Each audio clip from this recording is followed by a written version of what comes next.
Hello guys, bersama saya lagi dalam Alright Nopo Channel. So, ini dia berita buruk kepada Daim Zainuddin dan juga istrinya. Jadi apakah kenyataan buruk itu? Jadi mari kita lihat ya keputusan kenyataan panas daripada pihak mahkamah.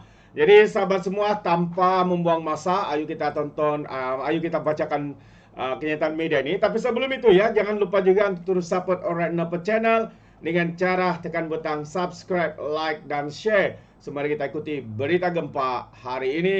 So, ini dia sahabat semua. Kejap ya, hilang.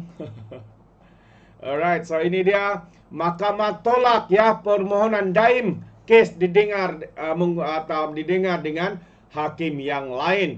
Jadi, apa sebenarnya yang berlaku sahabat semua? Ayo kita lihat ya kenyataan media hari ini, yang mana Hakim Mahkamah Seksyen Azura Alwi membuat keputusan selepas mendapati pemohon gagal membuktikan kemungkinan akan berlaku berat sebelah. Jadi Mahkamah Seksyen Kuala Lumpur menolak permohonan bekas Menteri Kewangan Daim Zainuddin supaya kes gagal mematuhi notis dengan tidak mengisytiharkan harta termasuk beberapa kendaraan mewah, syarikat dan hartanah dihadapinya didengar Hakim Mahkamah Seksyen lain. Hakim Azura Alwi membuat keputusan itu selepas mendapati ya pemohon gagal untuk membuktikan kemungkinan berlaku berat sebelah dalam perbicaraan itu. Peguam Nizamuddin Hamid yang mewakili Daim dan isterinya Naimah Abdul Khalid tidak membantah keputusan itu. Dalam prosiding hari ini, Nizamuddin turut memohon pengecualian kehadiran Daim dalam prosiding permohonan atas alasan kesihatan. Ya, Timbalan Pendakwa Raya Wan Saharudin Wan Ladin kemudiannya memohon mahkamah memberitakan tertuduh dihantar untuk pemeriksaan mental di hospital kerajaan yang digazetkan. Menurutnya, berdasarkan laporan, perubatan pihak pembelaan tertuduh disahkan mengalami beberapa serangan stroke dan keadaan itu menyebabkan jatuh hingga retak tulang. Jika dilihat keadaan tertuduh, perbicaraan nanti kemungkinan tertuduh tidak hadir. Yang utama ialah kesihatan mental tertuduh, katanya menurut berita harian. Wan Saharudin menjelaskan Seksyen 342 Kanun Tata Cara Jenayah boleh digunakan untuk menilai sama ada Daim layak dibicarakan. Azura menetapkan 17 Oktober depan keputusan permohonan itu. Daim sebelum ini memfailkan permohonan untuk memindahkan kes pada 7 Mei lepas atas alasan antaranya terdapat kemungkinan berlaku ketidakadilan dan prejudis terhadapnya kerana kes isterinya Naimah Abdul Khalid juga didengar di hadapan hakim sama, Hakim Mahkamah Seksyen iaitu Azura Alwi. Pada 29 Januari lepas, Daim atau nama sebenarnya Cik Abdul Daim Zainuddin, 86 tahun, mengaku tidak bersalah atas pertuduhan gagal mematuhi notis dengan tidak mengisytiharkan harta termasuk beberapa kenderaan mewah, syarikat, hartanah di sekitar Kuala Lumpur, Selangor, Pahang dan Negeri Sembilan, Perak dan Kedah. Naimah pula, isterinya 66 tahun pula didakwa ya pada 23 Januari lepas atas satu pertuduhan gagal mematuhi notis dengan tidak mengisytiharkan harta termasuk Menara Ilham dan beberapa hartanah di sekitar Kuala Lumpur dan Pulau Pinang. Mereka didakwa mengikut Seksyen 362 Akta Suruhanjaya Pencegahan Rasuah Malaysia 2009 yang membawa hukuman penjara tidak melebihi 5 tahun dan denda maksimum RM100,000 jika sabit kesalahan. Jadi sahabat semua, itu antara perkembangan terkini ya membabitkan Daim dan juga istrinya. Satu perkara yang agak mengejutkan kita ya, kerana begitu banyaknya harta yang cuba ya yang mereka sembunyikan sehingga akhirnya mereka didakwa kerana gagal isytiharkan harta mereka. Adakah begitu banyak harta yang mereka sembunyikan? Kita pun tak tahu sahabat-sahabat semua. Alright. Dan sebelum saya akhiri, satu lagi berita yang agak mengejutkan kita. Beberapa hari lalu saya juga turut berkongsi berkaitan dengan penyeludupan sindiket minyak diesel. Jadi hari ini ya keras disaki payung sindiket diesel pembantu penguatkuasa di Reman.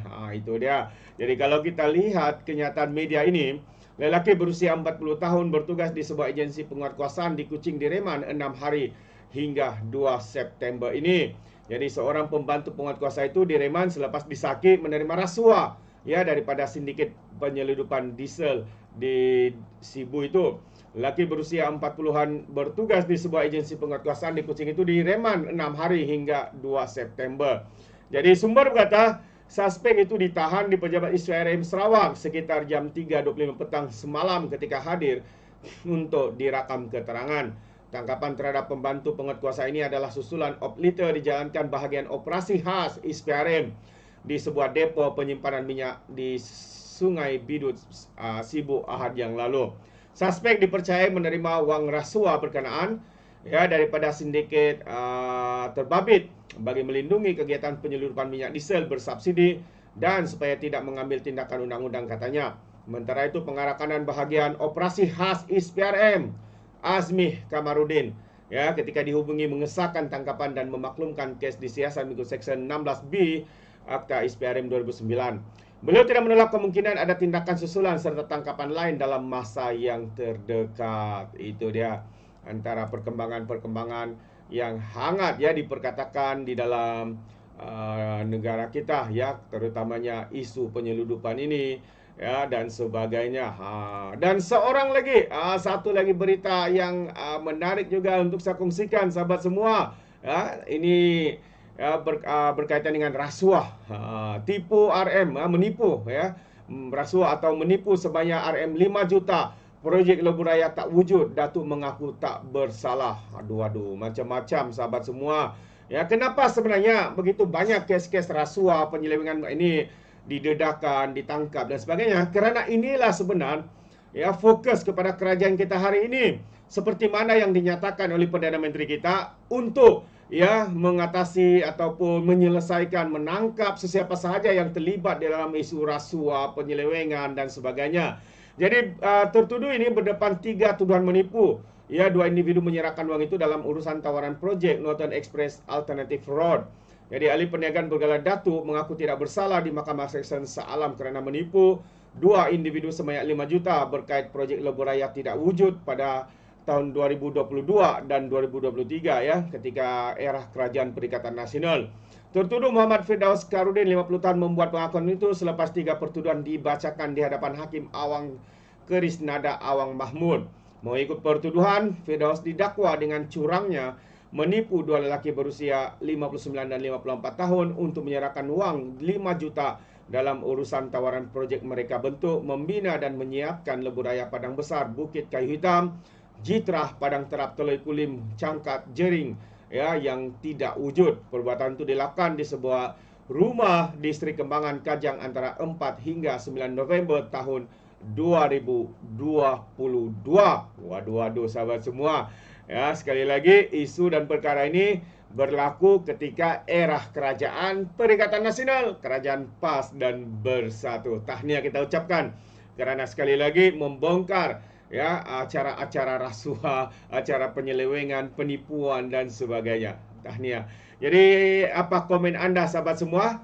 Anda boleh berikan komen di dalam ruangan komen. Terima kasih. Izinkan saya untuk mengundurkan diri dan seperti biasa peribahasa mengatakan tak apa-apa cangkap 2 ton keinginan. Dalam bahasa Melayunya tepuk dada, tanya selera. Sekian sahaja daripada Alright Nopa Channel. Saya kita berjumpa lagi. Bye bye.